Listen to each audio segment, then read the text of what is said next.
Hi, Karen from Quantum Heart Awakening. This is going to be a divine feminine support reading. Okay, so something I pulled this reading actually last night and I didn't have a chance to record it. And I've been sifting out my own personal work. This Mercury retrograde has been very stimulating. A lot of stuff is coming up from the past. My dreams are very active. My awareness is just like popcorn popping off. So, yeah, I'm just interested to see where we go in this reading. Okay, I had to pull out the Visions in the Liminal Space Oracle deck because it's just really cool. It's the black and white primary cards.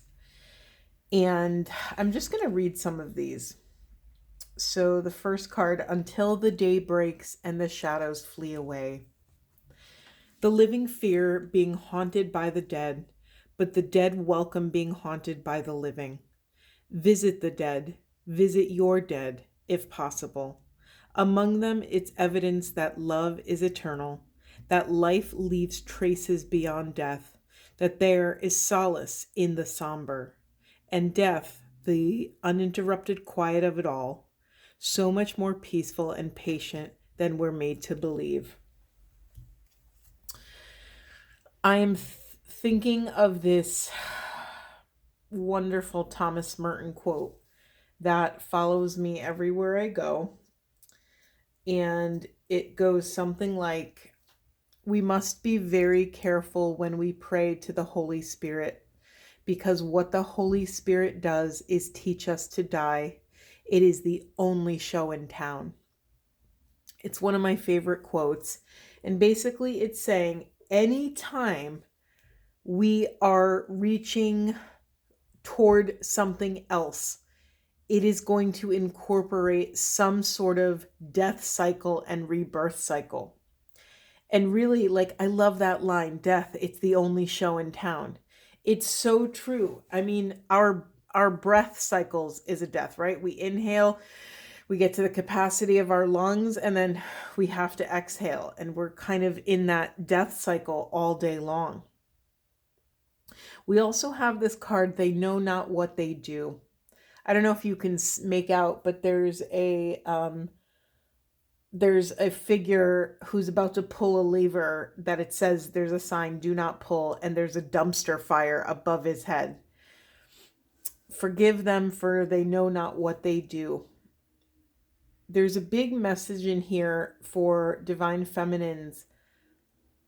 We are leaving these rescuer templates.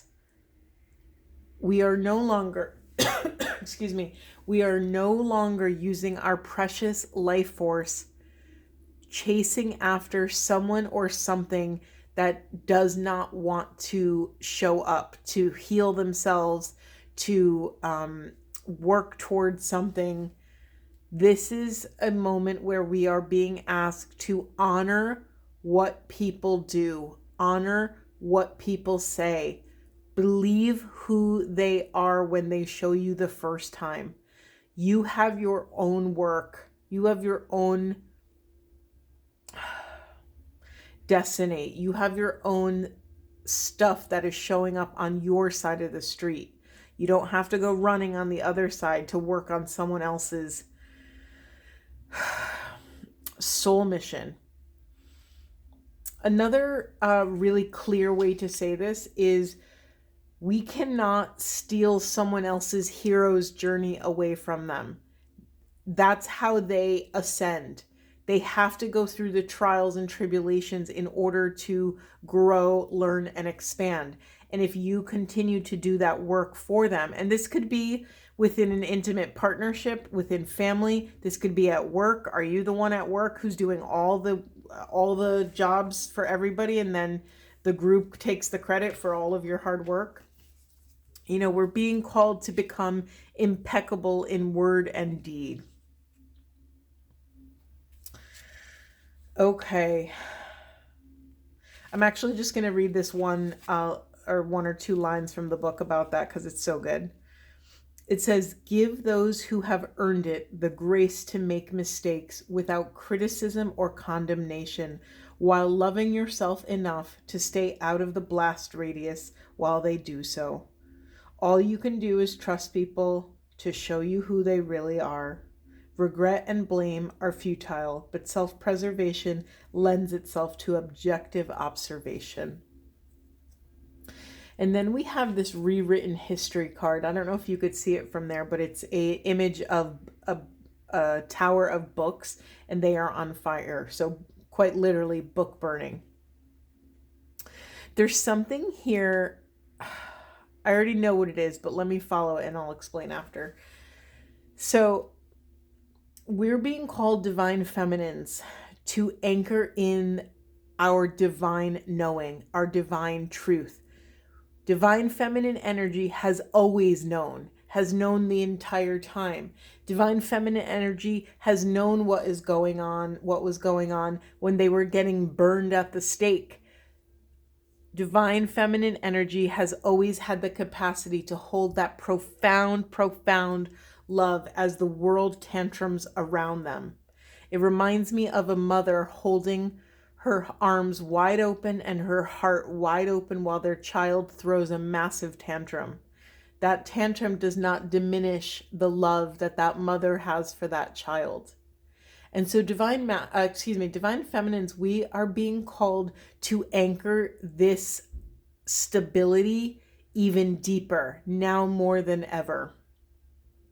We actually have the Season of the Witch card in the unconscious. I'm trying to put the unconscious, the cards at the bottom of the deck on camera. I will try to get better about doing that because I think the unconscious is actually the most potent area of the reading.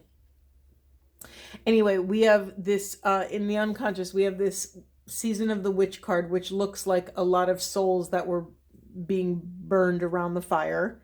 And then we also have, where is it? I just saw it. We have Share Your Voice, Come Out of the Cave, Persecution, Expression. You know, this theme that the feminine energy is now safe, that we don't have to fear persecution. We don't have to fear the witch hunts. And it doesn't mean that the witch hunts aren't over, because anytime a structure, I'm trying to choose my words carefully, anytime an organization that exists or a structure that exists that is dependent on siphoning off the power of the group, and they come into contact with someone who is self-sourced and sovereign, it will rattle their infrastructure. So I'm not saying that the persecutions are over, but we don't have to fear the persecution. We have reached a critical mass of gnosis, of truth, of love, of power on this planet. We have gone through the rites of passage, and we are crossing over into this threshold to become responsible, hospitable hosts to raising this collective consciousness, to shifting the frequency on the planet towards unconditional love and this oneness. This is an initiatory path. I was going to say initiation, but it is an initiatory path. We are walking through these pillars of light, these pillars of illumination. We are seeing clearly. We are feeling clearly. We are knowing clearly. Our vibration as divine feminines are rising. We are our own oracle, and we can now trust what we are receiving. The question is, the more you ascend, it's almost like a rocket taking off. You know, when a rocket goes through the atmosphere, those rocket boosters fall off, or parts of the rocket that are no longer needed in space rip off the structure. As you ascend, you will be asked to let go of things. So my question to you is, what are you clinging to as you ascend? Because some of those things are going to act as anchors, and you're going to be confronted with a choice point. So I ask you, what are you clinging to? What is left? Fears, limiting beliefs, people, a job, a location, a place, a false sense of security. What are you clinging to? Is it an amount of money in the bank? Is it, what are these false things that are keeping your truth coming forward? All right. We also have in the unconscious this longing for home, this sense of belonging, the original light workers. It's not uncommon for most of us who are in the healing arts to have felt lonely or alone at times during our incarnation here. Right? We feel more at home in the unseen world. We feel more at home in 5D than at 3D. So I'm going to challenge you and ask you, where do you feel, or where do you crave this belonging? Is there something you can do to support moving through this? Is there connections you can make? Can you reach out to like-minded individuals? Yes, you might have to reach outside of your comfort zone, but there's this wonderful practice of radical discontinuity. And what that means is exactly what it sounds like. In order to get better at doing new things, we have to create new neurological pathways in the brain. I learned this at a retreat, actually. And basically what you're doing is you're priming your neurological pathways to get used to discomfort. And you do it in a very small way so that later when you're called to do it in a bigger way, it's not such a big shock to the system. For instance, if you normally brush your teeth with your right hand, start practicing brushing with your left hand. If you normally put on your pants right leg first, then left leg, try left leg first, then right leg. If you talk on the phone on your right ear, try talking on your left ear. It's getting the brain to start trying to navigate doing something that is uncomfortable and awkward. The more you do it, the more it becomes easier to stand in discomfort. So if you do this long enough, then bigger things like maybe public speaking or, doing an improv class or something like that will become easier. It won't be such a shock to the nervous system. Excuse me. Okay. All right. What's left here?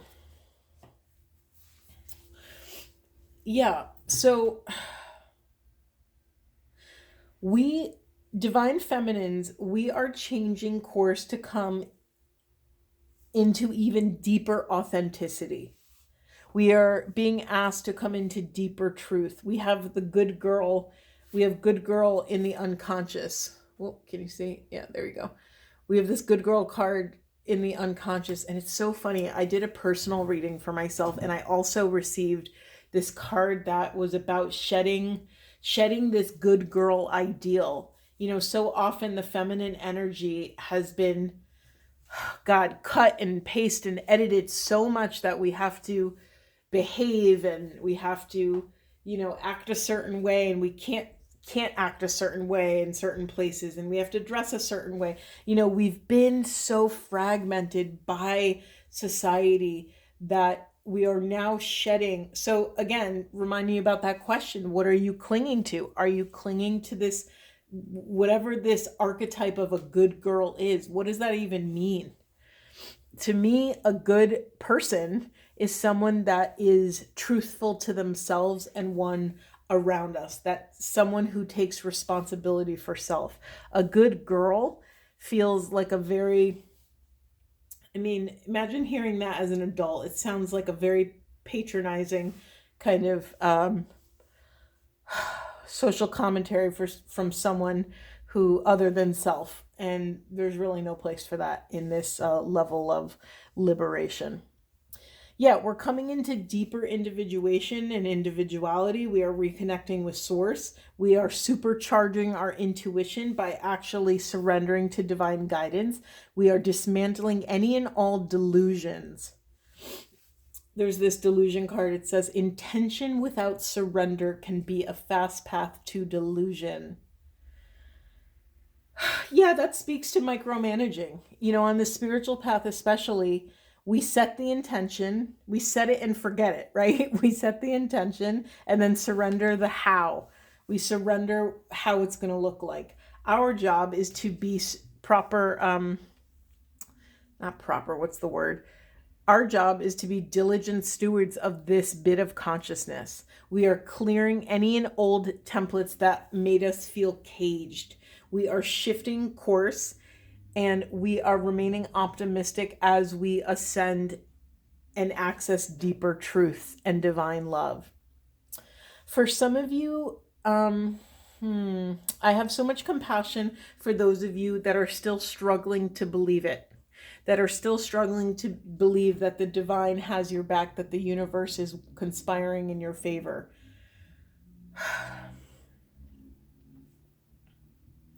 Honor that. Hold space for the parts of you that don't believe it's possible.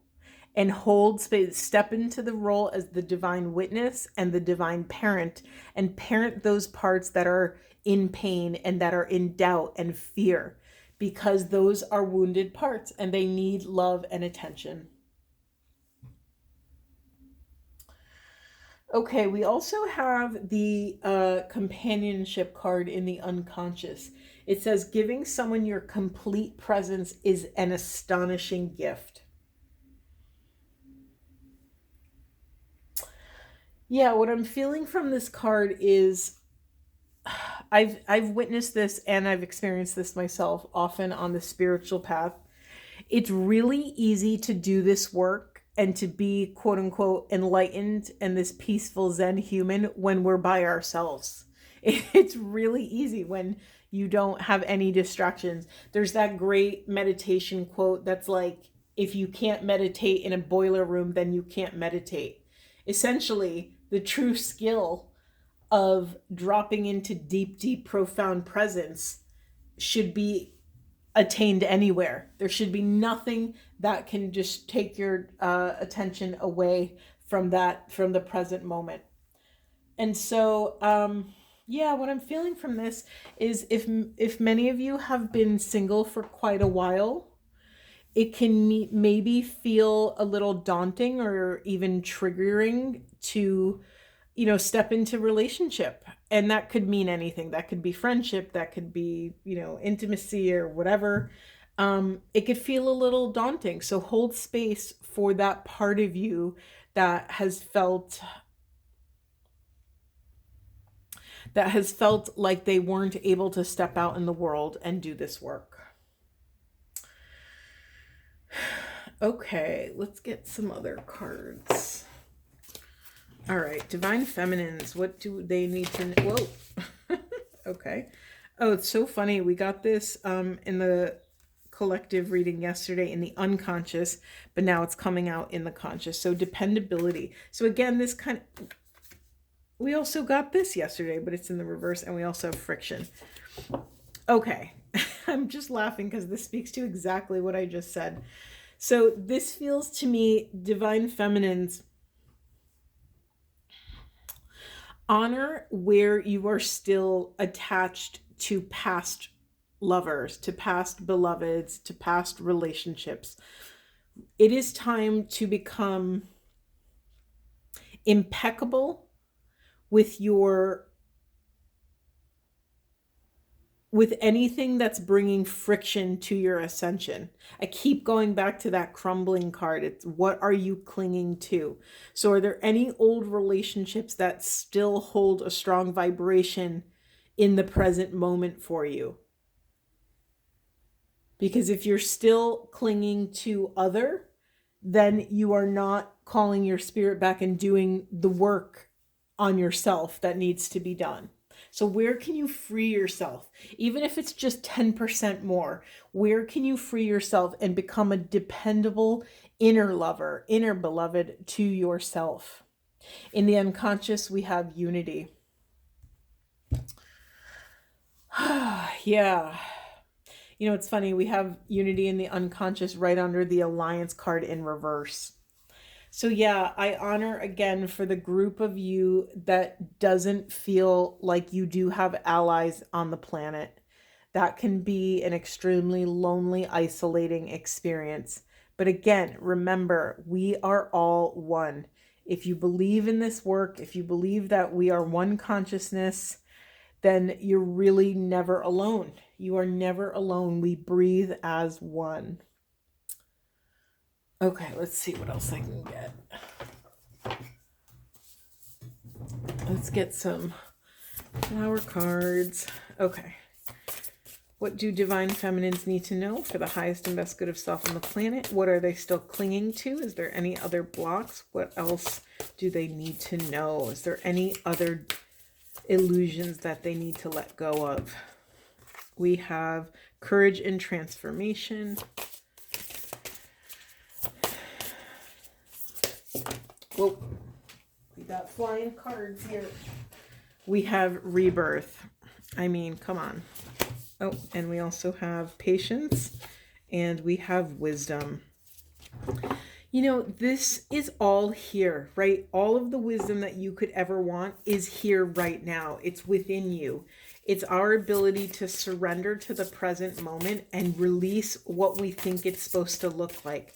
Release all expectations, release even any attachments to desires. That's a hard one to release because we all spend a lot of time trying to, build a life in alignment with our desires. But those of you here listening, those of you doing this work, more often than not, your desires are actually limiting. So we are here. I'm not saying they're in any way negative in any way, but sometimes our desires are rooted in what we believe our potential is, but the divine knows our infinite potential. So I'm not saying our desires are a bad thing. I want to be really clear about that. They just could be limiting. Is there anything else? Well, okay, let's take these. Power to visualize a better world. Yeah, this is speaking directly to the people that are struggling to allow for possibilities. I'm going to prompt you to do a little exercise and maybe just take 5 to 10 minutes. And in a dream world, I'm going to ask you to journal this. In a dream world, what would your dream life look like? How would you feel? What would you wake up? What is your morning routine in a dream world? If money wasn't an object and, 3D limitations weren't an object, what is your dream scenario?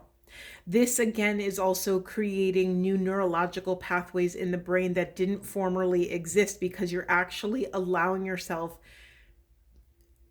to allow your imagination to take you to places that maybe your ego would limit. Oh, I'm laughing as I'm saying this. I'm holding the creativity card, right? And then we also have, it's so funny, in this deck, these two cards always come out together. It's the cleanse and purify and the immune support. So again, mind you, divine feminine energy, take care of yourself. Put self first. Even if you can't put self first in a 3D way, at least put self first in your, mental, emotional, spiritual way. Take care of self, whatever that looks like for you. Eat nutritious food, hydrate. If you've been putting off any sort of, appointments, get them out of the way. And also cleanse and purify.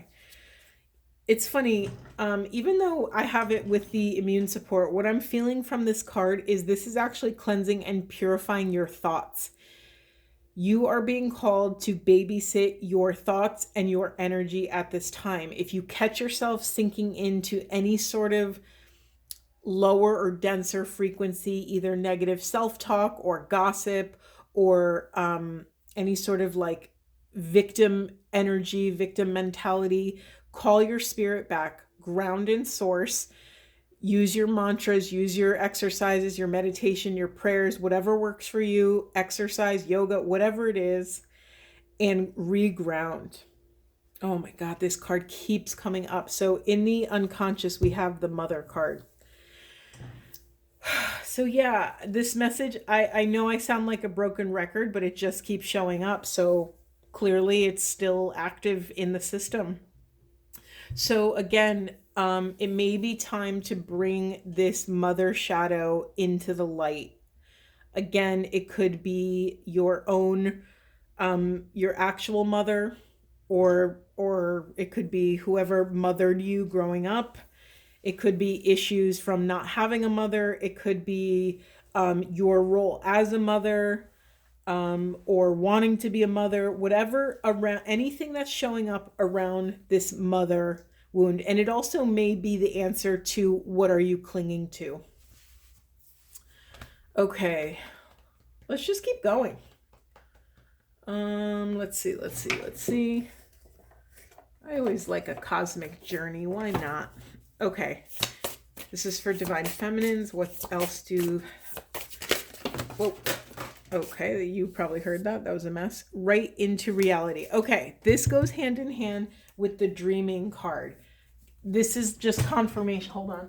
I have like 1,000 cards on the floor. Sorry. Okay. This goes hand in hand with carving out 3D space, protected space in your schedule to allow yourself to dream.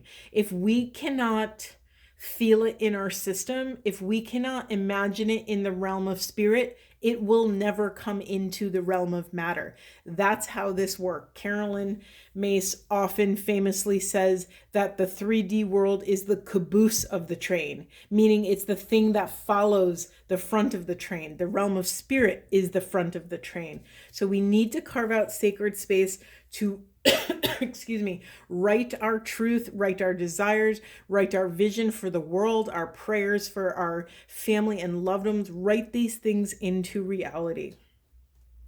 We also have a light grows brighter only by lighting another. Out of the mess comes elegant order.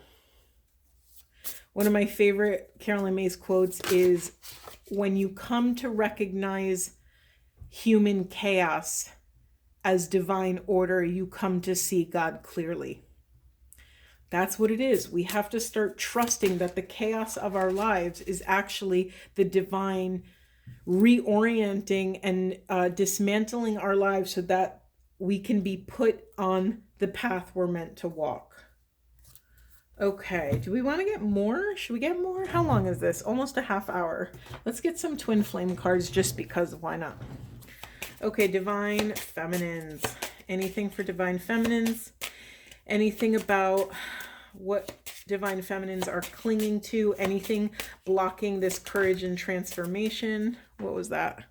We have karmic relationship, releasing the past. And I didn't mean to just throw it on the dependability twin flame card right there. Yeah, what are you clinging to from the past? What relationships? I can't tell you. The last 2 days, so many of my exes, and it is what, the second or third day of Mercury retrograde, or yeah, I think so. Old exes, old crushes, things that have been floating around in my psyche are coming out. They're coming out in my dream life. They're even coming out in my waking consciousness. So honor, all of these things are gifts, and they hold profound teachings for us to learn if we're willing to sit with them. Okay, we also have Merkaba activation, ground, shield, and protect your energy. This goes along with the immune support card and the healing card. So yeah, do what you have to do to take care of self at this time. You are the chosen one. This wouldn't be so hard if we weren't on this fast track to ascension. We are aligning with abundance and coming into unification. Anything else? Oh. We have feminine twin activating higher self. Amen. Yep, that's exactly what's happening. Take me home, pathway to true love. I love these cards. These are Dr. Harmony's Twin Flame Ascension Oracle deck. And then we also have High Priest, personal empowerment. What is the point of, oh, sorry. I also have mystical messages, follow the signs. That one was sneaking on the side. The whole point of this journey is so that we can recognize our wholeness, right? We are actually always in our whole divine ascended state. We are just coming into relationship with the blocks that are in the way to our awareness of this ascended state. I think I'm going to get a wizard card. Yeah, okay. All right, divine, well, okay then, that was fast. We have crystal capacitor, storage, timed release, focused force. This is also about getting really diligent and intentional about how you use your energy during the next month. I don't know why, but it's very specifically a month. Be intentional and sincere and honest and authentic with self about what you're actually capable of. It's really easy to make a lot of lofty goals, but then we could also buckle under the weight of our expectations of self. So be really intentional and honest about the actual energy that you have available to invest in certain things and experiences. We have also lunar progressor, emotional equilibrium, compassionate non-attachment. Didn't I talk about that earlier? We're coming into this. When I started my spiritual journey, I was always so frustrated when I would hear attachment is suffering, especially in like Buddhism, and like you just hear this over, yeah, attachment is suffering, attachment is suffering. Yeah, great. I know. Now what? That was I needed something that like, okay, is all attachment bad? It just didn't make sense to my brain. And then finally, I found something that I can hang my hat on. And for me, that was, I needed to find a healthy attachment. And the one healthy attachment that exists is attachment to the divine. That is the one and only healthy attachment. Then we also have the chamber of regeneration, creation, multiplication, and growth. We ground now and do the work to clean up what's on our side of the street so that we get to grow later. This is all a process. Trust the process, trust self, trust spirit. We are collectively rising together. Thank you so much. I will see you in the next one.